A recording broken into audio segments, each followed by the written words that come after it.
प्रयागराज में मौनी अमावस्या पर शंकराचार्य अविमुक्तेश्वरानंद को स्नान से रोकने को लेकर उपजा विवाद का टकराव अब तेजी के साथ बढ़ता हुआ नजर आ रहा है। इस पूरे मामले ने शंकराचार्य की वैधानिक पहचान के अलावा कई मुद्दों को, कई सवालों को जन्म दे दिया है और इस पूरे विवाद को लेकर अब साधु संत विवाद में कूदते हुए नजर आ रहे हैं और इसको लेकर भी टकराव तेज होता हुआ नजर आ रहा है। इस पूरे घटनाक्रम को लेकर साधु संत दो धड़ों में बंटते हुए नजर आ रहे हैं। एक वो गुट है जो शंकराचार्य अविमुक्तेश्वरानंद के समर्थन में और यूपी पुलिस के विरोध में खड़ा होता हुआ नजर आ रहा है, तो वहीं एक धड़ा शंकराचार्य अविमुक्तेश्वरानंद के खिलाफ उठकर खड़ा होता हुआ नजर आ रहा है।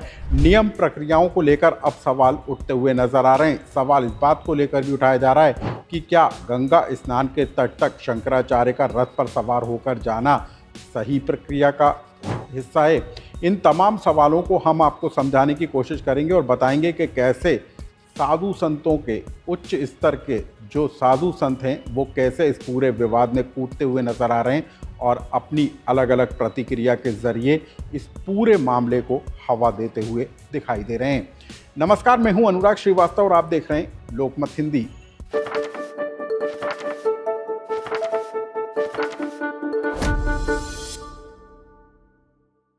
शंकराचार्य अविमुक्तेश्वरानंद अपने गंगा स्नान को लेकर इन दिनों सुर्खियों में और इसको लेकर सोशल मीडिया पर एक तरीके से बाढ़ सी आ गई है।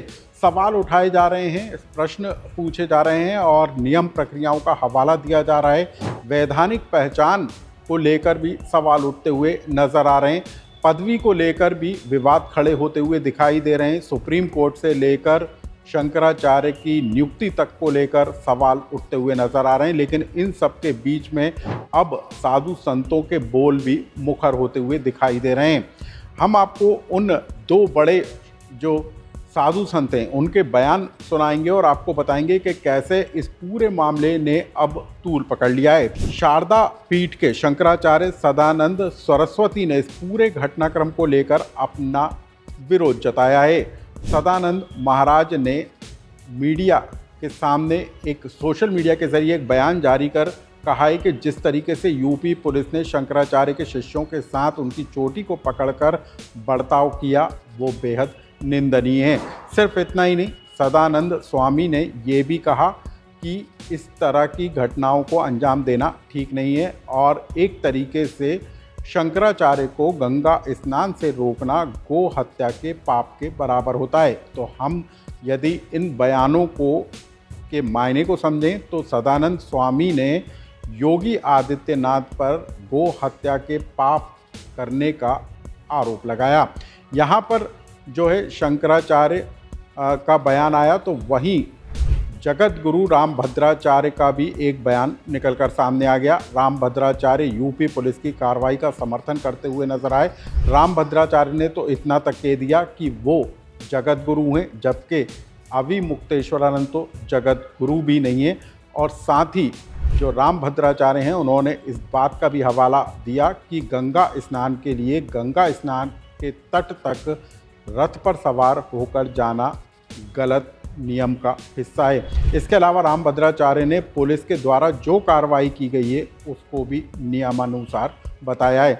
तो आप इन दो बड़े संतों के बयान सुनिए। इस पूरे विवाद को लेकर क्या सोच है और क्या उन्होंने कहा है और कैसे विरोध और समर्थन के सुर सुनाई दे रहे हैं। आप सुनिए कि जगत गुरु जो रामभद्राचार्य हैं उन्होंने इस पूरे मामले को लेकर क्या कहा और जोशी पीठ के, द्वारका पीठ के जो शंकराचार्य हैं सदानंद स्वामी, उन्होंने इस पूरे मामले को लेकर क्या बताया।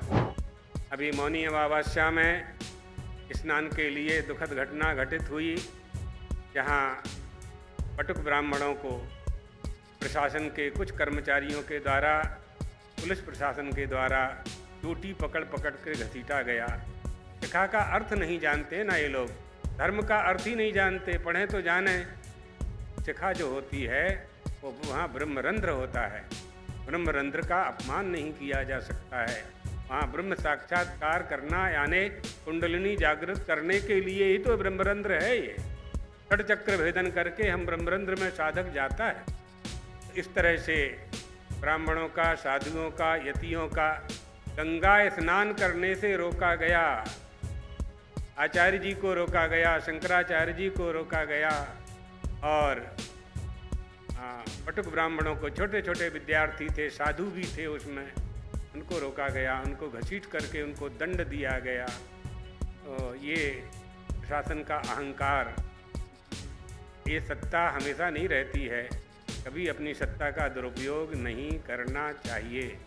गंगा स्नान करने से, गंगा स्नान करने जाने वाले लोगों को, गंगा स्नान से रोकने वालों को गो हत्या का पाप लगता है।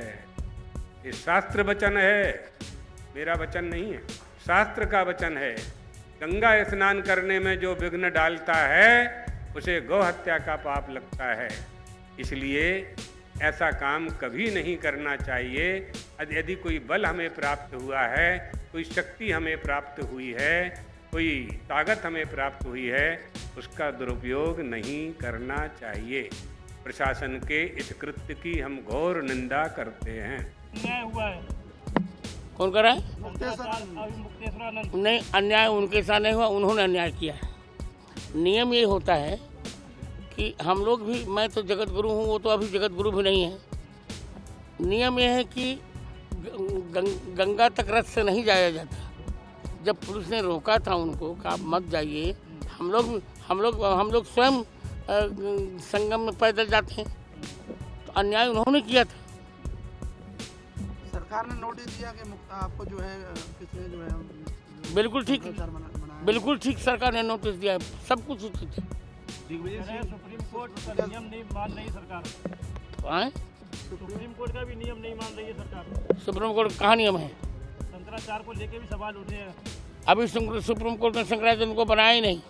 हमने आपको सनातन धर्म से जुड़े 2 संतों के बयान सुनाए, लेकिन हम आपको ये भी बता दें कि अलग अलग साधु संतों के इस पूरे मामले को लेकर बयान जो है निकलते हुए नज़र आ रहे हैं, और इस पूरे मामले ने सियासी रंग भी ले लिया है। एक जो धड़ा है वो यूपी पुलिस और योगी आदित्यनाथ के खिलाफ जो है खड़ा होता हुआ नज़र आ रहा है, तो दूसरा जो गुट है वो स्वामी जो शंकराचार्य हैं अभी मुक्तेश्वरानंद, उनके समर्थन में खड़ा होता हुआ नज़र आ रहा है, और इसको लेकर राजनेता भी अपनी प्रतिक्रियाएं देते हुए सुनाई दे रहे हैं। मतलब साफ है कि इस पदवी को लेकर जो उपजा विवाद है, वो टकराव के हालात हैं, वो फिलहाल थमने के आसार होते हुए नज़र नहीं आ रहे हैं। इस खबर से जुड़ा यदि आपका कोई सुझाव या कमेंट्स हो तो हमें कमेंट्स बॉक्स में लिखकर जरूर बताएं।